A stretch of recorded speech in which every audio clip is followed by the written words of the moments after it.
Welcome everyone to another video, and in this video we are going to be featuring, in my opinion, the most impressive solo to date. And you might think I'm overhyping this, but this is a truly special solo. First off, this is, as you can tell by the background and by the title and the thumbnail and all that stuff, this is a Genesect solo. You know, Genesect's been soloed using the mock solo, which you have a best friend in the lobby, but they don't do any damage. It's been soloed with Shadow Moltres and Shadow Entei. It's also been soloed with no shadows, but one best buddy Reshiram. But what I'm going to show you is a solo of Genesect with no best buddy Reshiram, as you can tell by the screen. So they're all level 40, not level 41. And it's very important because at level 41, there's a Fire Fang breakpoint, which means that it does 1 extra damage, which is enough to make the solo easier. Obviously, you do more damage, it's going to be easier. A couple things about this solo. A couple things in generally about this solo. Just this trainer one, we provide some background. To solo a tier 5 raid boss, you need to do at least 15,000 damage in 300 seconds, meaning that their average damage per second, or DPS, should be above 50. Very often, this minimal DPS value is a better indicator compared to the traditional time to win, which makes sense. And basically, we've seen the duo, the solo with Shadow Moltres and Shadow Entei. Shadow Moltres has a DPS of 57. Shadow Entei can be as high as 54, 55. Moltres is a little bit more predictable because it does have that double resist due to its flying and fire typing. Double resist the bug type moves, which is the preferred moveset for doing the solo. Then Reshiram has like a time to win of 313 seconds, which we're going to see right here once I get rid of this. As you can see, 313.7 time to win in Sunny. No friendship bonus because obviously it's solo. And you can see the feints is 6.27. So you have to worry about feint and the lack of DPS. So it does make this solo quite difficult. A few other things to note. Is that on the Pogo Raids Discord, they have specific categories for Tier 3, Tier 4, time to wins above 190 compared to the 180 timer. It's called Waste Management with a special badge for raiders who complete it. The idea for the win condition is such matchup is to manage your DPS and minimize your energy wasted. This is the first official Waste Management solo where the time to win according to PokeBattler, on average is greater than 310 seconds.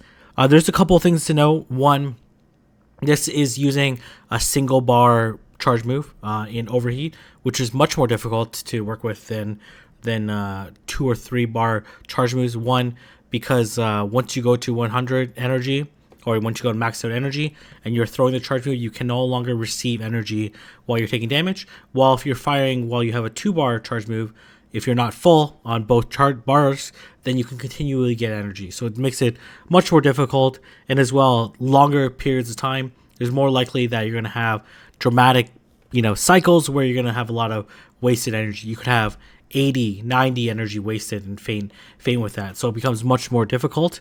And as well, Overheat is a late damage window, which means that the damage actually applies pretty late. So you have to understand whether or not they're going to hit you with an X-Scissor, which has a damage window of 1.2 seconds, and whether or not you'll faint. So there's a lot of things that you need to balance. But enough, jibber jabbering about it. Let's go ahead and get into the solo. There's some notes that they've put out for me that I've read, but this is my first time watching this solo. Obviously, I've watched other people do the solo previously, and as you can see, it starts at 299. It has the moveset of Fire Fang and Overheat. The crunch is just probably because they use it in their, some other raids or whatever. So going to throw off the Overheat. And basically the objective is to complete this raid. Basically have each of your Reshirams faint basically right after they fire off the last Overheat they're going to be able to obtain. And you want to be able to survive about 50 seconds per Reshiram. So that way, 6 times 5, 50 times 6 is 300 seconds. So you'll last the entire duration. As you can see here. And Genesect only has one weakness because it is a bug steal Pokemon. Its only weakness is fire, and it's double weak to it. So as you can see, very effectively dodges the X Scissor and is going to try to get this last overheat and able to get the overheat off and then basically immediately faint. That's basically perfect gameplay right there. Obviously the RNG was not amazing, and because this is a 3-bar move, and Genesect only needs to have 33 energy, and you're doing so much damage to it, it basically can do an unlimited amount of charge moves.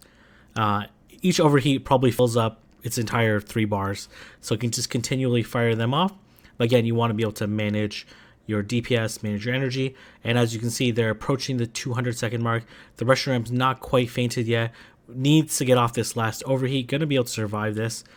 This is not a particularly great situation right here. Might be able to get off one more, but gonna have to dodge a little bit or have really good RNG. So the RNG is decent right now. Every time the raid boss has a charge move available, oh man, able to get off another one off. That's actually really good there. Only got hit by one charge move during that entire cycle up, which is both good and bad. It's good. It's good because obviously he had very little health left. The Reshiram had very little health left, but it was also bad because the less charge moves you get hit, the less energy you're getting from the raid boss. So there's a very delicate balance between those two, and ideally you don't want to get hit by a charge move while you're doing your charge move because you're not going to be receiving the energy if it's before your damage window. So as you can see, approaching the 150 mark. 150 mark is halfway.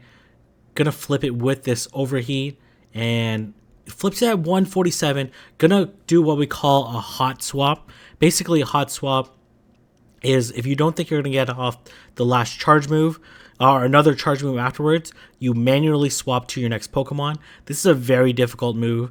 First off, it takes 0.5 to 1 second longer than your Pokemon normally fainting. Second is that when you're in a raid, you queue up a move. So you do your current move and then you queue up another one. So that's why it's very important to tap very precisely and swap very precisely. So you have to make sure you're not queuing up a fast move, and as well, once you hot swap once, you have to continually hot swap. No, or maybe not. Am I wrong? Okay, gonna let it faint. Could have hot swap there. Oh, it just goes to the next one. I thought it returns back to the other one. So a little bit of visual, like what we call like rebounding, where the fast move looks like it's going faster than it normally should do, and as well the energy generated, then it eventually corrects itself. So you have to be very careful there, because what happens when you energy rebound and you click the charge move, it'll do the charge move animation, but you actually didn't do it. So they flip it at 74. So this is going to be an extremely close raid as we expect. And this is the 10th attempt, so not too crazy, but this is a very difficult solo. As you can see, they're firing off the Fire Fangs. Overheat. Really needs to get this one off. Oh my gosh, okay. This is not... Oh man, very clutch dodge. That was basically the perfect scenario there. Because honestly, if they would have fired it off before the X-Scissor happened, the X-Scissor would have KO'd before the damage would have applied. So that's very much knowing your... As you can see there, got hit by the X-Scissor, but received no energy there. So that's a really bad RNG. Going to dodge, because this is the last Reshiram. Cannot get hit by too many of these X-Scissors. Really needs to get this overheat off and not get hit by a move. But you really can't control the RNG at all. Just needs to get one more off, or probably actually wants to get hit by a few X-Scissors along the way in order to get it off in time. You need to be able to click this overheat, and this should be enough, and gonna survive with barely enough HP, but able to flip the clock at the 3-second mark and complete the solo. Very impressive solo, in my opinion. One of the most difficult solos to date. As you can see, there was a couple things there. One, knowing the math, knowing the numbers, takes a lot of research, being patient, and as you can see, they're the only one in the raid. And let's see whether or not they'll get a shiny. Nope, no shiny. Well, at least they're not showing us whether or not they get a shiny. But essentially, there's a couple things there. One, doing your homework ahead of time. Second, having the Pokemon ready and available, maxing out 6 Reshiram is a lot of time, resources, and dedication in terms of getting enough rare candy, catching enough Reshiram, catching enough good ones. So having the RNG of doing that, and then being willing to do it, waiting for a time when it's sunny. It's a little bit easier with these remote raids because you could, in theory, get invited to one, but still pretty challenging. And then recognizing and being patient in doing this challenge. During the raid, they were able to make sure that they optimize their energy and DPS and HP. That's very important. So dodging when appropriate, not dodging, and then as well, the hot swap there saved them the valuable seconds they needed in order to complete the raid, and then energy management and the determination in recognizing whether or not it was possible. Very, very, very impressive solo. Check him out on Twitter. Check out the Pogo Raids Discord.